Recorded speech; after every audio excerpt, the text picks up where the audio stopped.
Bonjour et bienvenue à notre émission du Livre au cœur. Aujourd'hui, nous recevons quelqu'un de très particulier puisqu'elle est autrice, mais d'abord et avant tout, elle est artiste peintre. Elle est photographe, vidéaste, parce que c'est elle qui prend soin de tout cet art-là dans son livre qu'elle a écrit, Les gardiens silencieux. Bonjour Martine Cyr. Bonjour Martine. Les gardiens silencieux ont été écrits il y a quelques années. C'est le journal d'une passionnée. Tu es une passionnée des marécages pour lesquels on a une bien mauvaise idée. Et toi, tu en as fait sortir toute la beauté à travers un livre empli d'images, soutenu par des vidéos empli de beauté, de la vie qui s'y passe, des grenouilles aux hérons, aux loutres, enfin bon, de toute beauté. Martine, d'où te vient cet amour des marécages? Il faut dire avant que je suis une passionnée de nature. De la nature. J'ai toujours été passionnée de nature. Étant tout petite, j'ai grandi aux îles-de-la-Madeleine. Voilà, tu viens des îles de la Madeleine. Mais est-ce qu'il y a des marécages aux îles de Madeleine? Oui, mais bon. c'est très différent. C'est très différent. C'est pas la même biodiversité. C'est ça, je suis une grande amoureuse de la nature. Les marécages, c'est venu comme ça avec le temps parce que j'allais visiter des endroits qui m'étaient inconnus parce qu'aux îles, c'est pas la même nature. Fait que dans les Laurentides, j'ai découvert des marécages autres, avec beaucoup de biodiversité. Évidemment, si on s'y attarde pendant des heures, parce que... Faut être patient dans un marécage, c'est ça que tu dis? Avant de voir la vie? Passionné, c'est différent. C'est différent, c'est très différent, parce que je peux passer 12 heures, 24 heures, 36 heures au même endroit, sans trop bouger pour déranger. Mais c'est à partir de ce moment-là qu'on va voir l'activité qui se passe à travers ça. Là. Oui, mais donc on n'arrive pas là, puis là, d'un coup, oh, on voit. On arrive là, on se pose et on attend que la vie nous envoie des tableaux extraordinaires. C'est ça que je comprends. On va là pour observer, évidemment. Je vais là pour observer parce que j'ai pris le temps dans ma vie d'apprendre à observer, évidemment. Mais c'est pas après une demi-heure qu'on est là.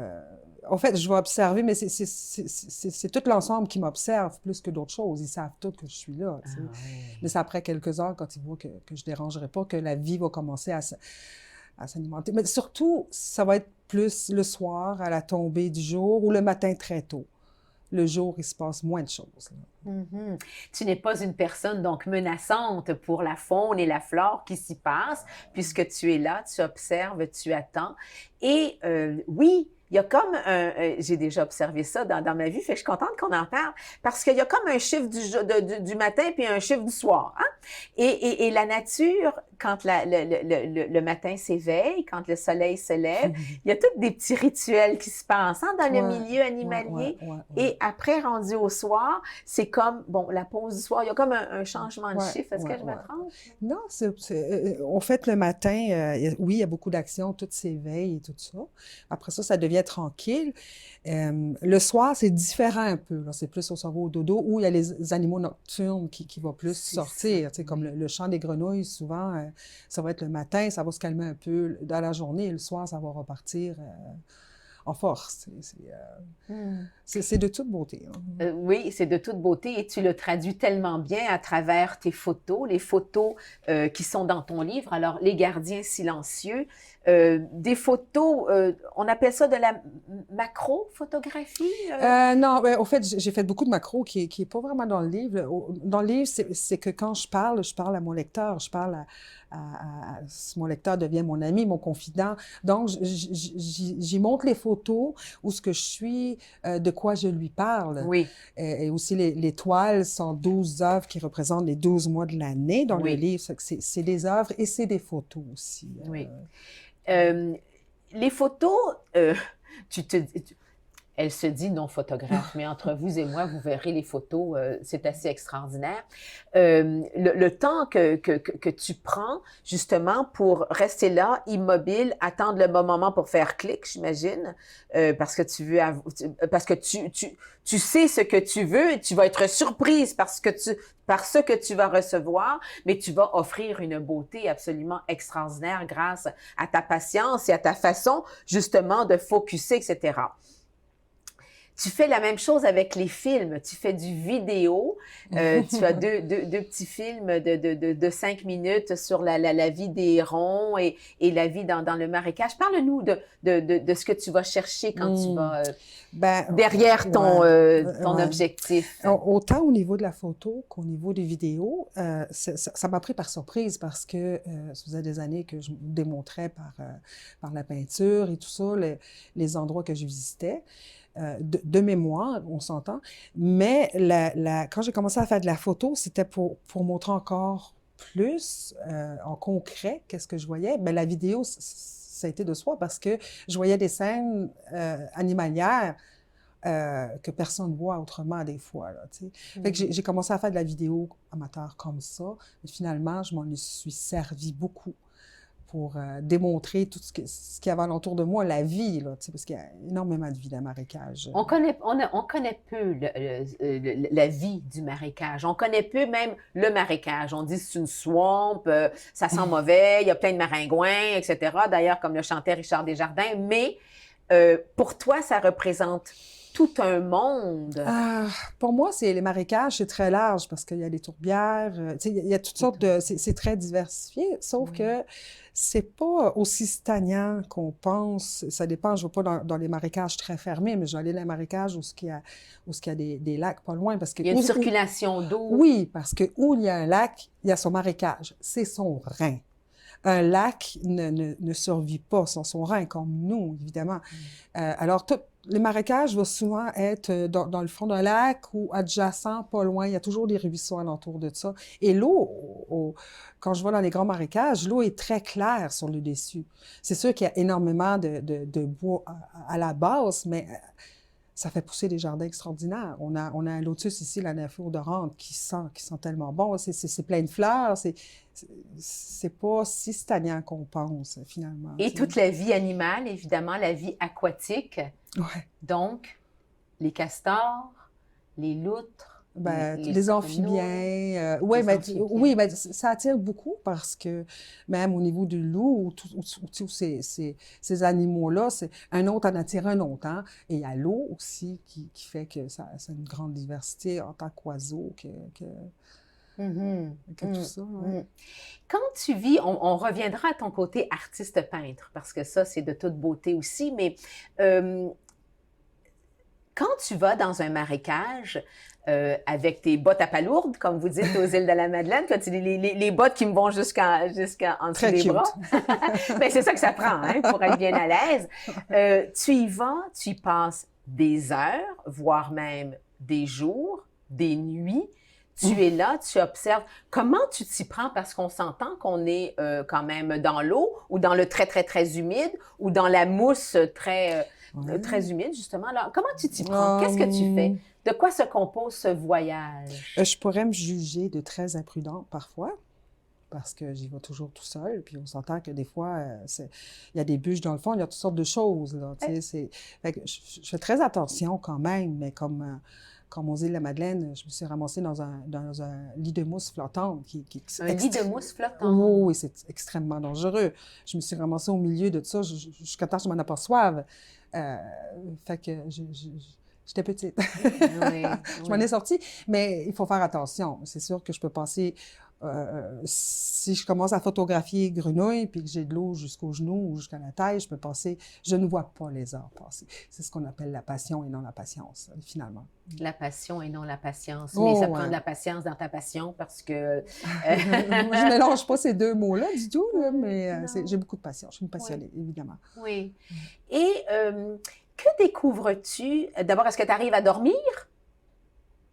Lorsque tu vas passer des jours et des nuits là, est-ce que tu arrives à dormir ou tu es toujours à l'écoute, toujours aux à l'écoute. aguets? Toujours à l'écoute. Toujours à J'ai l'écoute. dormi quelques heures, mais j'ai déjà été faire du camping à certains marécages. Puis aussi, le soir, ce qui arrive, c'est que il y a tellement de choses qui se passent. Puis dans le temps de les pleines lunes, c'est que je vois pas le temps passer et je me fais prendre à la nuit. Euh, Souvent, tu sais, c'est que je vois pas le temps passer. Je sais quand je vais y aller, je m'envoie avec mon petit sac à dos, mais je sais jamais quand est-ce que je vais revenir, tu sais. Fait que si je passe 2, 3 jours, c'est sûr que je dors pas beaucoup parce que il y a la vie nocturne, puis ça se lève très tôt le matin. Comme les hérons que j'ai suivis pendant 5 ans. 5 ans. Ouais, 2 héronnières que j'ai suivies pendant 5 ans.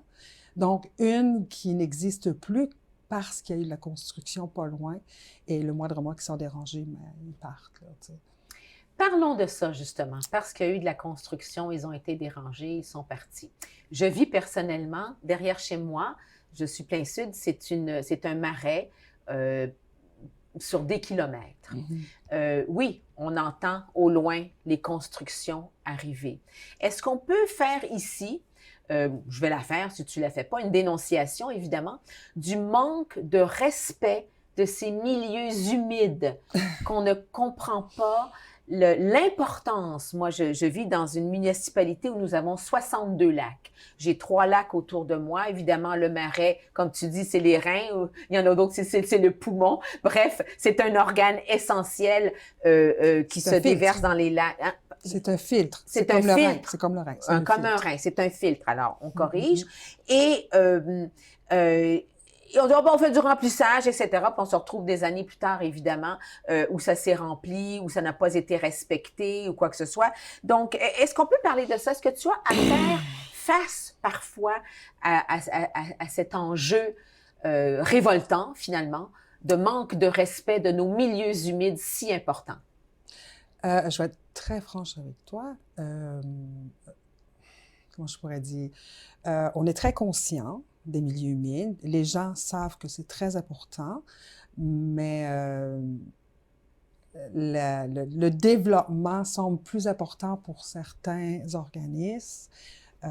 Mais c'est un endroit où que je ne vais pas, même si je connais beaucoup de choses en arrière de tout ça, et les compensations qu'on dit à 5 %, qui est complètement ridicule. Je ne veux pas rentrer dans cette zone-là parce que ma mission étant de faire découvrir et de protéger la beauté qui est déjà existante et non de nous taper sous la tête pour ce qu'on a déjà fait, parce qu'on est rendu loin dans notre pollution et dans notre destruction de la nature. Fait que c'est quelque chose. Mais est-ce que le but ne serait pas justement de freiner ça en parlant, en dénonçant les mauvaises pratiques qui font que des personnes comme toi qui jouissent de tant de beauté, et oui, nous sommes plusieurs en apprécier la beauté, bien sûr, et en apprécier évidemment le travail qui se fait de la nature par rapport à tout ça, la préservation de la biodiversité, mais c'est en parlant et en dénonçant les mauvaises pratiques qu'on va peut-être être en mesure quand même de préserver ces milieux-là. Je suis d'accord avec vous et je suis d'accord à ce qu'on me propose souvent. Comme je vous dis, mon mandat n'est pas... Je peux pas mélanger les choses. Moi, je suis là pour démontrer... Je suis une artiste. Oui. Et déjà, j'ai fait un gros travail en démontrant la beauté parce que les gens ne croyaient pas que c'était aussi beau. Autant de couleurs. Vous allez voir les images qui vont être présentées à travers ça. Je fais déjà mon travail en démontrant qu'est-ce qu'il faut préserver et que c'est important. Parce que c'est pas dénudé de vie, c'est plein de vie. La vie commence là, comme Richard le dit, Desjardins le dit si bien dans mon livre. Donc, mon mandat est beaucoup plus à sensibiliser qu'est-ce qu'on doit protéger plutôt que... D'accord. D'y aller, parce que c'est pas ma force non plus de chialer, comme on va dire, là, tu sais, Oui, mais ce que je trouve important, et puis peut-être que je vais le préciser ici à la caméra, à nos auditeurs et auditrices, c'est que grâce à cette émission littéraire que nous avons, je rencontre évidemment plusieurs passionnés. Nous en avons rencontré dernièrement aussi qui préservent la forêt, la faune. Il y en aura d'autres qui préservent autre chose. J'aime beaucoup ces écritures qui sous-tendent, soutiennent, supportent une cause qui éveille les consciences, qui nous sensibilise justement à tout ce qu'il y a de beau autour de nous. Alors ça, c'est ma passion à moi. Je ne la déverserai pas sur toi parce que toi, tu la nourris, cette passion-là, avec toute la beauté que tu publies, finalement, que tu diffuses à travers ton écriture, ta photo, tes vidéos. Parlons de l'artiste peintre que tu es, parce que tu fais évidemment de magnifiques toiles également, et tu en parlais tout à l'heure. Parle-nous de ton art. Mon art, j'ai toujours été artiste peintre depuis mon tout jeune âge, sans avoir fait mon métier tout jeune. Ça fait longtemps que je fais ce métier-là. La peinture, pour moi, c'est ma vie. C'est une façon c'est une façon de recréer ce qui se doit être. Je ne vais pas peindre, je ne vais pas m'asseoir devant un paysage et reproduire exactement qu'est-ce que je vais voir. Je vais reproduire l'atmosphère. L'atmosphère que j'ai vécue, qu'est-ce que ça va m'apporter. C'est toujours des scènes nature, évidemment, mais différemment. Différentes, qui apportent quelque chose. Il y a beaucoup de douceur, évidemment. Et tu reproduis de mémoire. Tu disais que tout à l'heure que bon, tu as quelque chose en tête, tu y vas, puis bon, ça sort sur la C'est toile. tous les endroits que j'ai été, comme dans le livre, tous les endroits que j'ai été, je me souviens de chaque moment, chaque matin. Et si on prend le mois de juillet, je me souviens de ce matin-là, de la lumière, de qu'est-ce que... Je vais peindre l'atmosphère que j'ai trouvée en ce milieu. Alors, c'est comme le... Je vais vous montrer ici, bon, par exemple, une photo. Ça, c'est une photo. Mais ici, c'est une peinture. Ah, ça, encore une magnifique photo, évidemment. Oups, voilà, de magnifiques photos. Mais, ben voilà, le dessus de la couverture, hein, c'est une de tes peintures, ça, le héron. Alors, tu reproduis ce que tu as senti par rapport à ce que tu as vu, tu le reproduis avec ton émotion à toi. C'est beaucoup de douceur, ce livre-là. C'est un livre on pourrait dire même qu'il a une certaine humour. C'est pas de la poésie, mais c'est écrit d'une façon poétique, un peu mon langage chantant, d'où je viens, mais c'est un livre qui fait du bien. Je ne fais pas la morale, absolument pas, parce que, comme j'ai dit, on chiole tellement pour ce qu'on a fait, mais moi, j'aime mieux être dans l'action. Je trouve que maintenant, c'est ça qui est important, de faire des gestes. Comme on parle beaucoup du réchauffement climatique, chacun peut faire son geste d'une façon sans crier haut et fort. Moi, j'y vais différemment. J'aimerais lire un petit passage ici que j'ai bien aimé, justement, dans le mois de juillet, qui se nomme « L'extase ». Alors, il fait si beau ce matin et quelle journée remplie de promesses. Il y a déjà quelques heures que je suis bien calée dans un lit de mousse flottant. Voilà le fameux lit de mousse. En fait, depuis que l'aube s'est pointée, je me sens au ralenti et aussi calme que tout le reste. Les yeux à demi ouverts, je suis quasi paralysée par ce spectacle et complètement enivrée du parfum des nymphes odorantes. Enfin, elles resplendissent de leurs multiples pétales d'un blanc immaculé, ornés de gouttelettes aussi brillantes que les étoiles. Mon Dieu, que c'est beau et lumineux. J'aimerais tant que tu vois ce qui me transporte à un étage supérieur qui se nomme état de grâce. Là, je peux te dire qu'on est loin de l'idée qu'on se fait du marécage. Belles nymphes, leurs cœurs sont aussi jaunes que celui que les enfants utilisent pour colorier le soleil. Ton écriture, Martine, est tout au long du livre, d'ailleurs, c'est écrit mois par mois avec chacun son titre de ce que ça a évoqué pour toi. C'est très poétique, c'est très sensible, c'est plein d'émotions, c'est plein de beauté. On te suit, on voit les images, on sent les odeurs. Donc, pour moi, c'est un livre très poétique. Et tu appelles les gardiens... Parle-moi des gardiens silencieux. Qui sont pour toi les gardiens silencieux?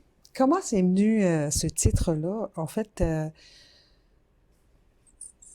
c'est les grands arbres. Pour moi, les gardiens silencieux, parce que, tu sais, on va dire, dans la nature, il y a les vivants aussi, il y a la mort, hein, comme dans la vie, dans toute vie, il y a la mort et il y a la vie. Mais à travers la mort, d'autres êtres peuvent survivre ou vivre ou naissent aussi de la mort, comme les gardiens silencieux pour moi. C'est les grands arbres morts qui sont restés debout dans les marécages et qui vont servir pour les hérons, pour toutes sortes d'insectes, d'autres oiseaux. Ils sont très importants. Ils sont très importants. Et surtout dans les marécages, tous ces grands pics blancs qu'on voit là, sortir ils peuvent rester des années à cause de la boue, ils sont bien ancrés. Fait que même le héron, quand il va choisir son nid, il va y revenir des années durant. Il revient au même endroit? Même, c'est très rare, j'ai vu un de ces arbres tomber. Ah, wow! Oui, parce que sur 6 ans, j'ai filmé les grands hérons sur 6 ans, puis il y a un de ces arbres-là qui est tombé. On parle de ces endroits, en fait, pleins on va le voir de troncs. On va le voir dans le film aussi qu'on va présenter à travers ces belles images. Et voilà, encore une fois. J'aurais pas pensé que ce livre-là, que ça deviendrait un livre, parce que c'était un peu un journal de bord au début que j'ai commencé, mais cette découverte-là d'écriture, ça a été une belle révélation parce que ça a mis sur des mots, sur quelque chose que j'essayais de montrer en visuel. Ça fait que ça m'a porté quelque chose, ça a été une belle expérience. Et mon lecteur, il devient mon ami, comme je disais tantôt, mon confident. J'en ai eu un attachement énorme. Puis ma dernière page, j'ai vécu un deuil de plus communiquer avec mon lecteur, que j'y démontrais toutes sortes de choses. J'avais une passion de lui démontrer ce que je vivais aussi. Tu viens des îles de la Madeleine. Tu es maintenant dans les Laurentides. Tu viens d'acheter une terre pour, entre autres, la préserver, je crois. Oui, si on veut, c'était un peu un de mes rêves. Chaque fois que j'allais dans les marécages, on ne peut pas habiter les marécages, ça dérange trop, évidemment. Tu sais. Mais j'ai acheté une grande terre de 100 acres qui a beaucoup de marais dessus. Ouais. Et vu que tout le développement qu'il y a présentement, c'est certain que ce n'est pas dans le but de développer, c'est dans le but de protéger. C'est chez toi. Que tout le monde, enfin, oui, on peut profiter de cette beauté, de cette nature, etc. Mais c'est la loi du respect. Je pense que je vais être une bonne gardienne. Il n'y a pas personne qui va toucher à ces marécages, là, c'est sûr. Tu vas t'allier avec les gardiens silencieux. Il y en a beaucoup, oui. Il y en a beaucoup. Ouais, quel genre de vie mènes-tu, Martine, par rapport à... Bon, d'abord, tu es capable de grande solitude, puisque, bon, ben d'être seule face à toi-même dans les marécages, c'est grand, c'est puissant. Quel genre de vie mènes-tu par rapport à tout cet art, à tout ce qui t'habite, à tout ce que tu ressens de la nature autour de toi? C'est une grosse question. Es-tu une solitaire, une recluse, une ermite, tout ça à la fois. C'est comme un poète m'a déjà dit, est-ce que tu es solitaire ou sauvage? J'ai dit, je suis une solitaire et non une sauvage. Il dit, je comprends. Il dit, le sauvage, ça s'apprivoise, mais pas la solitaire. J'adore. Je suis très solitaire. Oui, je suis très, très, très solitaire. Effectivement, je peux passer des semaines, mais j'ai une passion pour les gens. J'aime rencontrer des gens. Donc, je ne suis pas une sauvage. La vie que je mène, c'est très simple. J'y vais beaucoup au jour le jour. Je suis quelqu'un qui vit comme ça. Et sur ma terre, où ce que je vais très souvent pour observer la nature, je veux y vivre aussi, mais d'une façon très simple. Ouais. La nature, c'est ma vie. Vivre en harmonie avec la nature. Oui, complètement. Ouais. Quels sont tes prochains projets artistiques? Projet artistique, j'écris encore. Je ne sais pas si ça va devenir un livre. Ça fait 2 ans que je ne peins presque plus. Que tu ne peins plus? Des commandes seulement, mais le COVID a amené quand même beaucoup. J'ai fermé mon atelier et tout. C'est dans le but d'en reconstruire un autre atelier. Mais mon but est de toujours peindre, toujours écrire. Et toujours fréquenter les marécages. Ouais, la nature. La nature, toujours être dans la nature. Oui, c'est mon but. Si tu avais... qu'est-ce que tu aimerais transmettre aux générations qui grandissent, qui montent? Qu'est-ce que tu aimerais partager avec eux de ce que toi, tu as à l'intérieur de toi. Parle aux enfants, aux jeunes. Ben, c'est sûr que les jeunes ont un gros bagage. Il va y avoir beaucoup de travail à faire, hein? Nos jeunes, on les a légué quelque chose quand même d'assez détruit, qu'on pourrait dire, à l'échelle internationale. Ce que je peux dire aux gens, aux enfants, c'est de se reconnecter avec la nature le plus possible, d'être à l'écoute de celle-ci. La nature nous donne tout. On n'est rien sans elle. Elle est tout sans nous autres. C'est vraiment c'est pas juste aider au respect de la nature, on fait des choses, c'est de vraiment rentrer en connexion avec celle-ci, puis d'essayer de la comprendre aussi. Elle nous offre tout. Oui, c'est sûr que c'est une belle leçon à leur proposer. Faut-il encore qu'ils aient l'opportunité d'y aller dans la nature? Ben, il faut se rendre compte de la générosité de celle-ci. La générosité de la nature, elle nous offre sans compter, là. Puis nous autres, ben, on gruge sans compter aussi. Tu sais, les promoteurs ils agissent pas comme les Autochtones agissaient non plus. Là, tu sais, c'est complètement différent. Là, tu sais. C'est le pouvoir.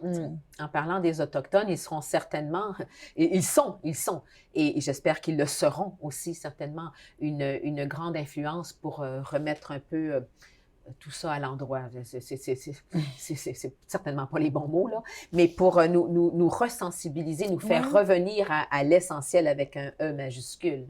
Oui, j'ai passé deux mois avec l'écrit il n'y a pas si longtemps à la baie James. Parce que le milieu humide là-bas est très important. On parle de 60% du territoire qui est occupé par les milieux humides, tandis que le reste du Québec, on parle approximatif de 10%. Fait que j'ai passé du temps avec eux autres pour voir la connexion qu'il y a avec la nature, puis avec les milieux humides, avec les rivières. C'est extraordinaire. J'ai passé 2 mois d'observation. Une nature très différente là-bas aussi. Eh bien, on va souhaiter, Martine, on va te souhaiter d'abord une belle continuité dans ton observation de la nature, dans ta vie dans la nature, dans ton désir de préserver cette belle nature et également dans ton art de la transmettre, de la diffuser à travers la photo, la vidéo et évidemment la peinture. Merci pour ce livre d'une grande, grande beauté et d'une grande sensibilité, Les gardiens silencieux de Martine Cyr, et au plaisir de te revoir, de te retrouver peut-être dans un contexte où tu auras quelque chose d'autre encore à nous présenter de beauté. Et tout ce que vous verrez à l'écran pendant que nous parlons, les images, les vidéos sont évidemment l'œuvre de Martine. Alors, au plaisir. Et à la prochaine fois.